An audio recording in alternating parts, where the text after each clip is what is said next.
Kawan dan kerabat yang dikasihi Tuhan, salam sejahtera dalam kasih Yesus Kristus. Saya Fredrik Makitan bersama Anda lagi dalam acara Dia.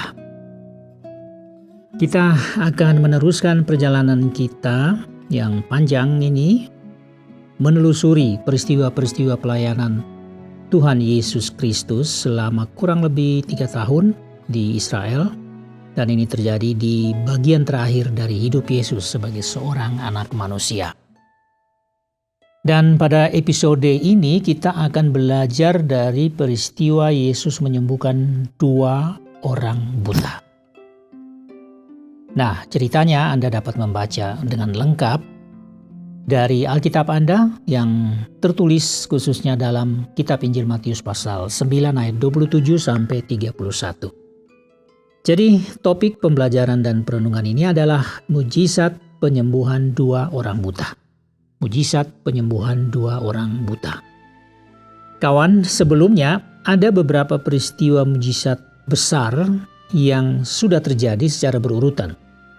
Kalau Anda mengingatnya. Jadi benar-benar Yesus, kalau kita lihat semua ini, kita benar-benar melihat bahwa Yesus ini sangat sibuk, tidak memiliki waktu bahkan untuk beristirahat. Terus menerus. Ya memang pelayanan Yesus selalu saja sambung menyambung. Karena tidak henti-hentinya orang-orang yang banyak itu datang selalu mencari Yesus, mengerumuni Yesus.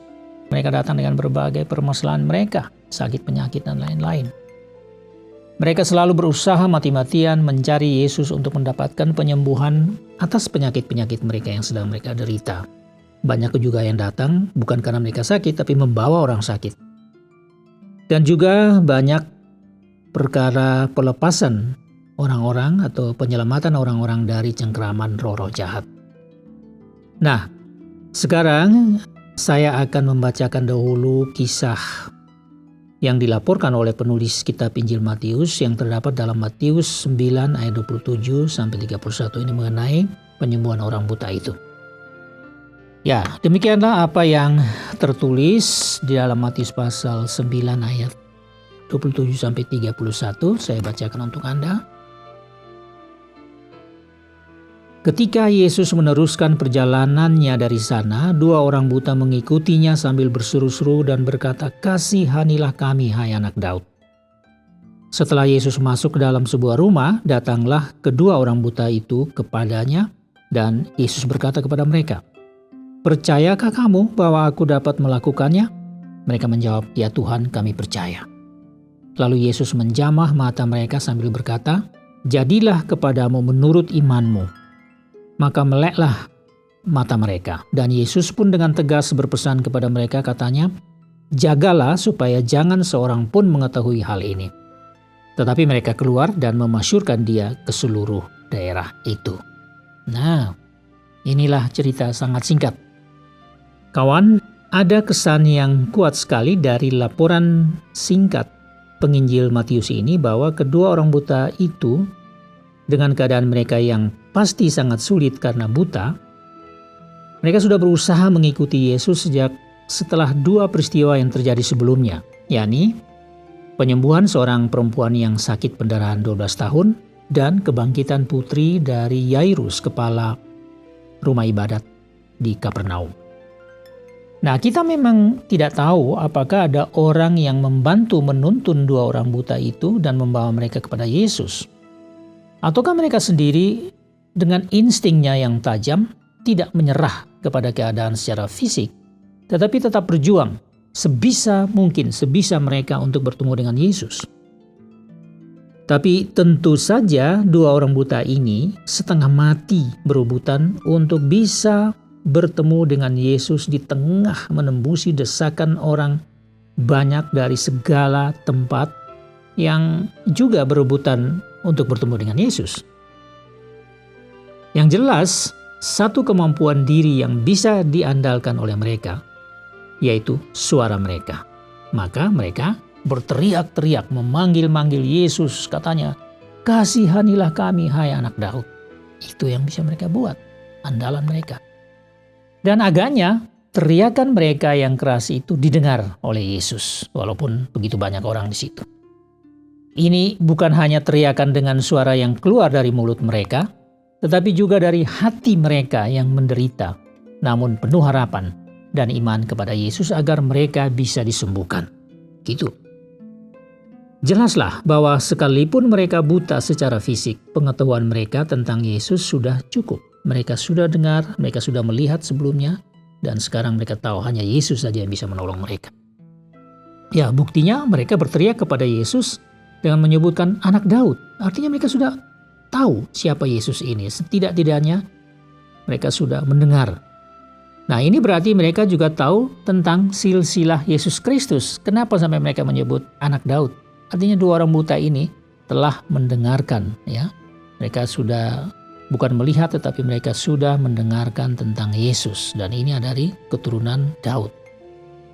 Nah, lanjut cerita, Yesus masuk ke sebuah rumah.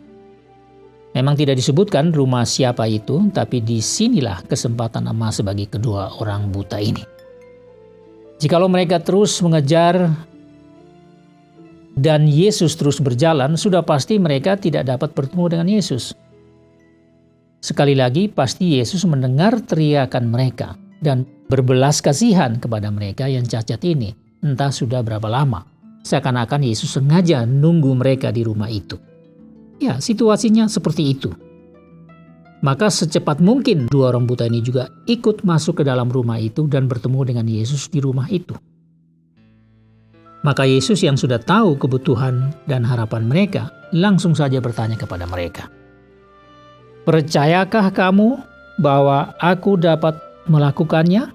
Sesuai dengan permintaan mereka itu, mereka pun langsung saja menjawab bersama-sama, "Ya Tuhan, kami percaya." Luar biasa. Lalu dengan jawaban itu, Yesus langsung menjamah mata mereka. Mata mereka dijamah dengan tangan Yesus sambil berkata, Yesus berkata begini, "Jadilah kepadamu menurut imanmu." Maka pada saat itu juga, meleklah mata mereka. Ketika itu juga. Ya, kawan, dari kisah mujizat yang sangat ajaib ini, saya mencatat ada beberapa hal yang bisa menjadi pelajaran buat kita. Yang pertama, dilihat dari sudut pandang Yesus. Kita sudah menelusuri sejarah pelayanan Yesus dari berbagai peristiwa dan melihat begitu banyak pelayanan yang dibuat Yesus kepada manusia. Misalnya dalam hal menyembuhkan orang sakit atau melepaskan orang dari kerasukan setan, dan bahkan Yesus membangkitkan orang mati. Yang selalu kita lihat dalam peristiwa-peristiwa ini dan kita pahami adalah adanya empati dan belas kasihan Yesus yang tidak pandang bulu. Siapapun orang itu, dari mana saja, apapun situasi sosial atau ekonominya, itu tidak menjadi masalah. Jadi yang kita tahu di sini adalah bahwa empati dan belas kasihan Yesus inilah dasar dari setiap perbuatan Yesus sendiri terhadap setiap orang, terhadap manusia dari berbagai macam latar belakang, dari berbagai macam persoalan hidup. Yang membedakannya hanya soal kesempatan. Misalnya bagi orang-orang sakit. Orang banyak selalu mengikuti Yesus dan berebutan untuk mendapat kesempatan. Nah, dua orang buta ini, kali ini mereka mendapatkan kesempatan. Jadi dengan segala upaya mereka, dua orang buta ini selalu mencoba melakukan apa saja asal bisa bertemu dengan Yesus. One by one, face to face. Itu yang pertama. Yang kedua, catatan yang kedua. Ini dilihat dari sudut pandang orang yang sakit, yang ingin disembuhkan.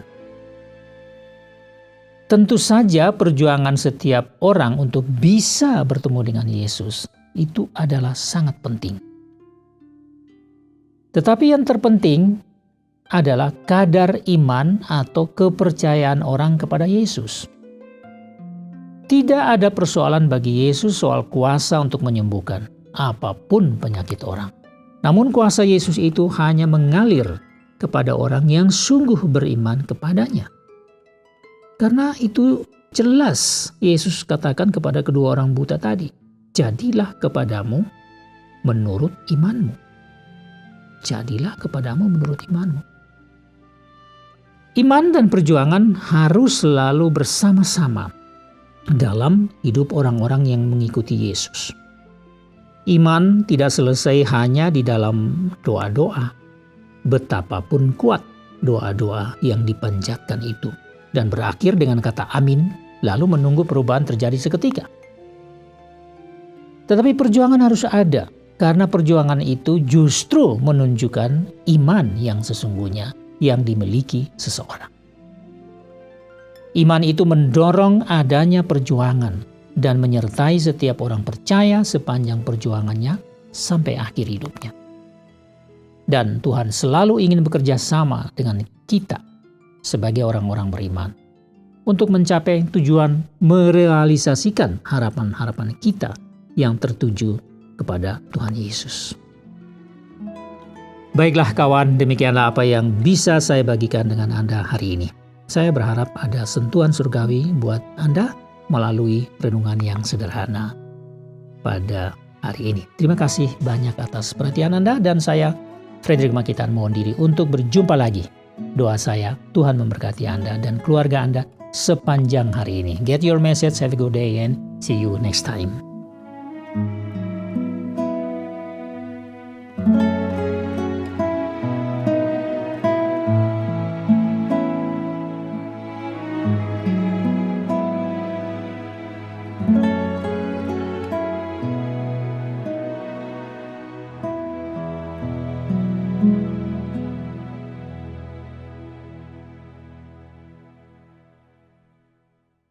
Terima kasih Anda sudah mengikuti program kami. Jika Anda diberkati, jangan lupa like, komen, dan share supaya Anda tidak ketinggalan setiap program terbaru kami.